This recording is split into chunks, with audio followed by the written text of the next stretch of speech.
AstraZeneca, à moins que je ne me trompe, c'est ce que je sais, pour se tourner vers un autre. Mais pourquoi au Botswana, malgré la présence de ces variants qui étaient confirmés bien avant, vous avez dit dans votre présentation que ça pouvait diminuer l'efficacité jusqu'à 22%. 22% à ce moment-là, c'est très faible comme efficacité. Alors, quel est le critère de choix, d'AstraZeneca par le prix et la conservation? Pourquoi avoir choisi ces 5 pays? C'est par rapport à quels critères? Et pourquoi continuer à amener ces vaccins-là tout en sachant qu'il y a les variants ici au Botswana, par exemple, pour ne citer que ces cas ici? Merci beaucoup. Et merci, Abdon. Quand j'ai fait le plan, il y avait ce qu'on appelle le plan de préparation, c'est-à-dire qu'on devait préparer la coordination, préparer les chaînes de froid, préparer les choses qui vont arriver.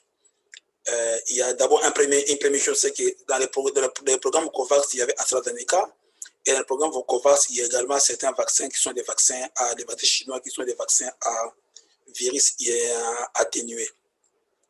Et que, par exemple, en Afrique du Sud, ou bien à Botswana, je ne connais pas la prévalence, mais certains pays, on a refusé ces vaccins de virus atténués pour leur donner, pour la simple raison qu'il y avait des réserves par rapport à la prévalence du VIH, en disant que s'il y a une forte prévalence du VIH, il serait mieux d'éviter les vaccins pour AstraZeneca.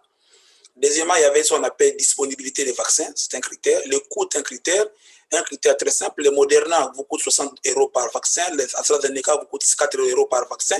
Ça fait que globalement, ça fait plus facile à faire. Deuxième chose, c'est la conservabilité du vaccin. Donc, ça veut dire combien de temps on va pouvoir les conserver. Et il y a un élément qui est sorti, mais qui n'est pas très efficace. Il y a eu un papier qui a circulé, mais je peux vous le dire. On s'est posé la question de la remplaçabilité, c'est quoi le mot? Replacement. La possibilité de changer le vaccin pour la deuxième injection.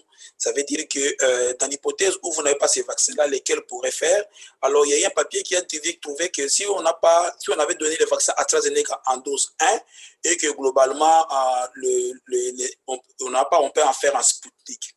Je suis d'accord avec vous que globalement, quand on choisit un vaccin, les pays doivent remplir les critères. Et il y avait une date limite jusqu'au 19 février pour remplir les critères liés de l'OMS au-delà. Ce qu'on appelle readiness preparation. Ces pays devaient être prêts. Et ce sont les pays à qui on a donné les vaccins qui étaient prêts, le Ghana, la RDC et autres. Malgré tout ce qu'on peut dire, malgré tous les désordres apparents qui semblent être au Congo, il y a des matières où on semble être également sérieux, comme la préparation était bonne, il y avait un système de santé qui existait, qui est là. Bon. La question que vous me dites qu'il y a des éléments liés à l'appréciation des programmes nationaux de vaccination. Le COVAX ne vient pas imposer un vaccin, quand bien même l'AstraZeneca était le meilleur choix, il y avait également les experts des pays qui pouvaient dire.